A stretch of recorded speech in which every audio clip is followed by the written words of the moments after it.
Hai iblis, gimana? Masih sibuk godain manusia biar tersesat? Masih lah, karena itu tugas gua. Sampai hari kiamat gua akan tetap menggoda manusia hingga tujuan gua tercapai. Mengajak sebanyak mungkin manusia ke neraka. Ya, gue tahu itu. Tugas itu juga lo sendiri yang mau kan? Karena lo nggak mau nurutin perintah Allah untuk hormat kepada Adam. Kenapa lo lakuin waktu itu? Ya, karena memang gua merasa lebih baik daripada Adam. Sampai kapanpun gua nggak rela Adam diistimewakan. Sebenarnya Allah mau ngasih ampunan lo ke lo melalui perantara doa Nabi Musa waktu itu kan? Dan itu lo yang minta loh. Lo minta tolong Nabi Musa untuk doain lo kan? Tapi kenapa lo lagi-lagi nggak mau nurutin perintah atau syarat yang diberikan Allah kepada lo? Lo pikir aja, syarat atau perintahnya gua disuruh sujud di makamnya Nabi Adam. Jelas gua nolak lah. Dengerin nih, waktu Nabi Adam hidup aja gua nggak mau sujud. Apalagi ketika dia udah meninggal. Jelas gua nolak persyaratan atau perintah itu. Tapi kan itu perintah Allah. Gak ada urusan, pokoknya gua lebih mulia dari Nabi Adam dan manusia. Ya, terserah lo deh. Susah juga ya nasehatin makhluk sombong kayak lo, iblis. Ah, udahlah, jangan banyak basa-basi. Lo tahu kan gua iblis adalah musuh yang nyata buat lu, buat seluruh manusia. Jadi intinya, lo mau apa dari gua di podcast gak jelas ini? Oke. Gue to the point deh. Gue mau denger cerita lo yang datang ke rumah Rasulullah secara terpaksa. Gue tahu lo tuh makhluk pendusta, tapi waktu lo datang ke rumah Rasulullah, lo jawab semua pertanyaan Rasulullah dengan jujur. Karena kalau waktu itu lo jawab pertanyaan Rasulullah dengan berbohong, satu saja, maka Allah akan jadikan lo debu yang ditiup angin. Ya kan? Dan kalau itu terjadi, cita-cita lo yang ingin mengajak manusia ke neraka akan sia-sia. Ingat, gue tahu ceritanya, dan jika lo jawab bohong di podcast gue ini, gue yang bakal lurusin. Lo udah tahu ceritanya, kenapa nggak cerita langsung aja di podcast gak jelas ini? Ya kalau gue doang yang cerita ya nggak seru. Makanya gue tambahin karakter lo di sini, di podcast ini, biar seru. Oke lah, lo denger baik-baik ini ya. Karena gue nggak bakal ulang ceritanya. Waktu itu gue terpaksa datang ke rumah Rasulullah. Dan itu bukan kehendak gue.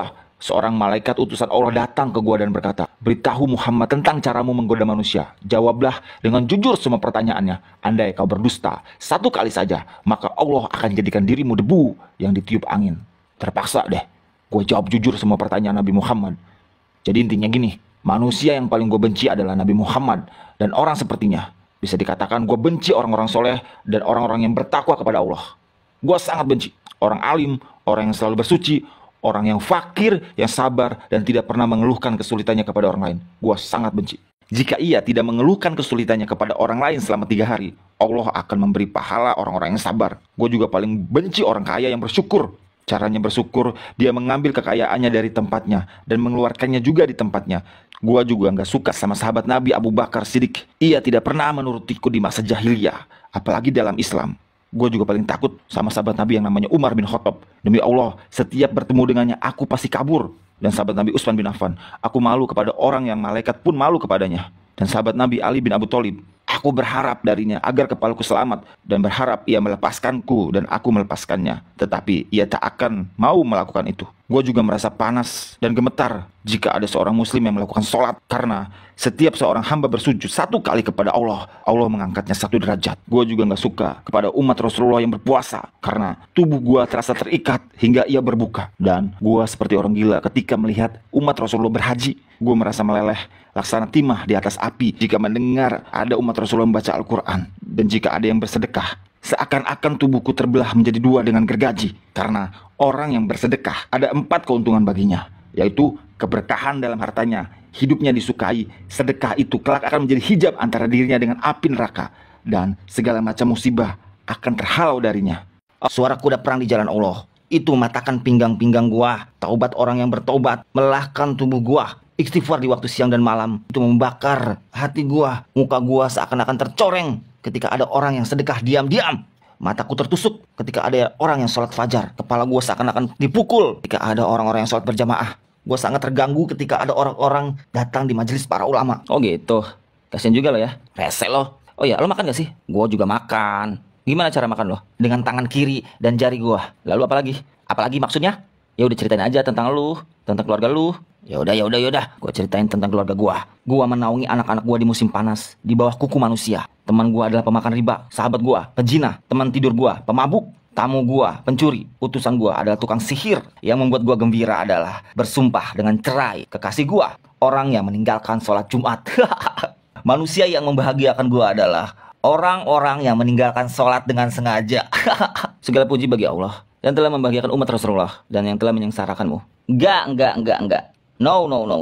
Enggak akan ada kebahagiaan selama gua hidup hingga hari akhir. Bagaimana mungkin lo bilang bisa berbahagia sementara gua bisa masuk ke dalam aliran darah mereka dan mereka tak bisa melihatku. Demi yang menciptakan gua dan menyesatkan mereka semua, baik yang bodoh atau yang pintar, yang bisa membaca dan tidak bisa membaca, yang durjana dan yang soleh, kecuali hamba Allah yang ikhlas. Siapa orang yang ikhlas menurut lo? Tidak kalau tahu bahwa barang siapa yang menyukai emas dan perak, ia bukan orang yang ikhlas. Jika lo lihat seseorang yang tidak menyukai dinar dan dirham, tidak suka pujian dan sanjungan, gua bisa pastikan bahwa ia orang yang ikhlas. Maka gua meninggalkannya. Selama seorang hamba masih menyukai harta dan sanjungan dan hatinya selalu terikat dengan kesenangan dunia, ia sangat mudah patuh pada gua. Lo denger itu, manusia. Lo tahu nggak bahwa gua mempunyai 70.000 anak dan setiap anak memiliki 70.000 setan. Sebagian ada yang aku tugaskan untuk mengganggu ulama, sebagian untuk mengganggu anak-anak muda, sebagian untuk mengganggu orang-orang tua, sebagian untuk mengganggu wanita-wanita tua, sebagian anak-anakku juga aku tugaskan kepada para jahid. Gua punya anak yang suka mengencingi telinga manusia sehingga ia tidur pada sholat berjamaah. Tanpanya manusia tidak akan mengantuk pada waktu sholat berjamaah. Gua punya anak yang suka menaburkan sesuatu di mata orang yang sedang mendengarkan ceramah ulama hingga mereka tertidur dan pahalanya terhapus. Gua punya anak yang senang berada di lidah manusia. Jika seseorang melakukan kebajikan lalu ia beberkan kepada manusia, maka 99% pahalanya akan terhapus. Pada setiap wanita yang berjalan, anak-anak gua dan setan duduk di pinggul dan pahanya lalu menghiasinya agar setiap orang memandangnya. Setan juga akan berkata, "Keluarkan tanganmu." Lalu ia mengeluarkan tangannya, lalu setan pun menghiasi kukunya. Mereka, anak-anak gua, selalu menyusup dan berubah dari satu kondisi ke kondisi lainnya, dari satu pintu ke pintu yang lainnya, untuk menggoda manusia hingga mereka terhempas dari keikhlasan mereka. Akhirnya, mereka menyembah Allah tanpa ikhlas, namun mereka tidak merasa itu. Lo tahu nggak bahwa ada rohib yang telah beribadat kepada Allah selama 70 tahun, setiap orang sakit yang didoakan olehnya sembuh seketika. Gua terus menggodanya hingga ia berzina dan membunuh dan kufur. Lo tahu nggak, dusta berasal dari diriku. Gualah makhluk pertama yang berdusta. Pendusta adalah sahabatku. Barang siapa bersumpah dengan dusta, ia adalah kekasih gua. Gua bersumpah kepada Adam dan Hawa dengan nama Allah bahwa aku benar-benar menasihatinya. Sumpah dusta adalah kegemaranku. Gibah, gosip, adu domba adalah kesenangan gua. Kesaksian palsu adalah kegembiraan gua. Orang yang bersumpah untuk menceraikan istrinya, ia berada di pinggir dosa, walau hanya sekali, dan walaupun ia benar, sebab barang siapa yang membiasakan dengan kata-kata cerai, istrinya menjadi haram baginya. Kemudian ia akan beranak cucu hingga hari kiamat. Jadi semua anak-anaknya berasal zina dan ia masuk neraka hanya karena satu kalimat, cerai. Lo masih mungkin gak untuk bertobat dan kembali kepada Allah? Wahai manusia, ketentuan telah memutuskan dan kalam pun telah kering dengan apa yang telah terjadi seperti ini hingga hari kiamat. Maka Maha Suci Allah yang telah menjadikan Nabi Muhammad SAW sebagai tuan para nabi dan khotib para penduduk surga. Sementara Allah telah menjadikan gua sebagai tuan orang-orang celaka dan khotib para penduduk neraka. Gua adalah makhluk yang celaka, lagi terusir. Umat Rasulullah itu suka mengulur-mengulur waktu sholat. Setiap ia hendak berdiri untuk sholat, aku bisikan padanya, waktu masih lama. Lalu dia masih sibuk dan menundanya hingga ia melaksanakan sholat di luar waktu. Jika ia berhasil ngalahin gua biarin dia sholat. Namun, gue bisikin ke telinganya, lihat kiri, lihat kanan. Ia pun menoleh. Pada saat itu, gue usap tangan gue dan gue cium keningnya serta aku katakan, sholatmu tidak sah. Bukan kalau tahu, orang yang banyak menoleh dalam sholatnya akan dipukul? Jika ia sholat sendirian, gue suruh dia untuk bergegas. Ia pun sholat seperti ayam yang mematuk beras. Jika ia berhasil mengalahkan gue dan ia sholat berjamaah, gue ikat lehernya dengan tali hingga ia mengangkat kepalanya sebelum imam atau meletakkannya sebelum imam. Lo tahu bahwa kalau melakukan itu maka batal sholatnya dan wajahnya akan diubah menjadi wajah keledai. Jika ia berhasil mengalahkan gua tiup hidungnya hingga ia menguap dalam sholat. Jika ia tidak menutup mulutnya ketika menguap, setan akan masuk ke dalam dirinya dan membuatnya menjadi bertambah serakah dan gila dunia dan ia pun semakin taat kepada gua. Lalu kebahagiaan apa untuk lo, manusia? Sedang gua memerintahkan orang miskin agar meninggalkan sholat, gua katakan padanya, kamu tidak wajib sholat. Sholat hanya untuk orang-orang yang berkecukupan dan sehat. Orang sakit dan miskin tidak. Jika kehidupanmu telah berubah, baru kamu sholat. Ia pun mati dalam kekafiran. Jika ia mati sambil meninggalkan sholat, maka Allah akan menemuinya dalam kemurkaan. Apa lo masih bergembira? Sedangkan gua berhasil mengeluarkan umat Rasulullah 1/6 mereka dari Islam. Apa saja yang kau minta dari Allah? 10 macam. Apa aja itu? Gua minta agar Allah membiarkanku berbagi dalam harta dan anak manusia.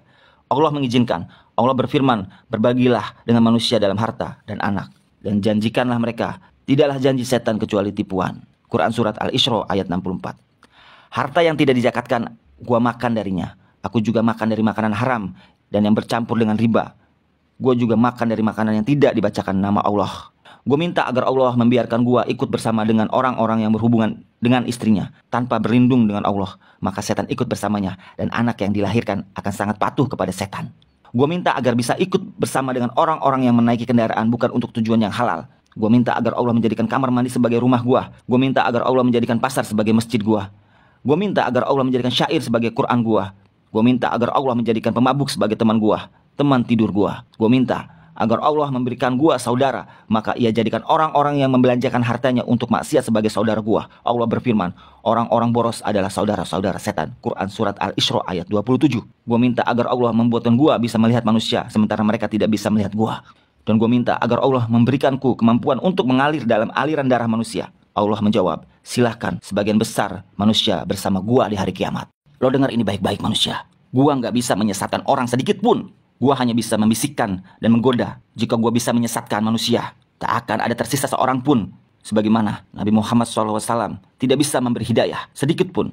Rasulullah hanya menyampaikan amanah. Jika Rasulullah bisa memberi hidayah, tak akan ada seorang kafir pun di muka bumi ini. Dan gua sudah berkata sejujur-jujurnya. Sudah, gua mau pulang. Gua malas di podcast ini. Oke. Yaudah, gua akhirin. Oke teman-teman, itu adalah penjelasan dari iblis. Semoga kita semua bisa berhati-hati atas godaan setan dan iblis. Sesungguhnya setan atau iblis adalah makhluk yang lemah selagi kita ikhlas beribadah kepada Allah. Sampai jumpa di podcast selanjutnya. Wassalamualaikum warahmatullahi wabarakatuh. Halo teman-teman semua, terima kasih sudah nonton videonya. Bagi yang penasaran kisah aslinya bagaimana, bisa dibaca di buku Amazing Stories, Kisah Sejuta Inspirasi Muhammad, teladan dan inspirasi luar biasa dari Nabi Muhammad SAW dan para sahabat. Kisah tadi berada pada halaman, saya cek dulu ya, yang berjudul Pengakuan Jujur Iblis pada halaman 208. Banyak kisah-kisah yang menarik di buku ini juga tentang para sahabat dan berbeda-beda judul. Pokoknya intinya kisah luar biasa ini bisa menginspirasi teman-teman semua. Jadi bagi yang penasaran dan ingin membeli bukunya, bisa klik keranjang kuning di bawah ini. Thank you teman-teman, semoga berkah selalu.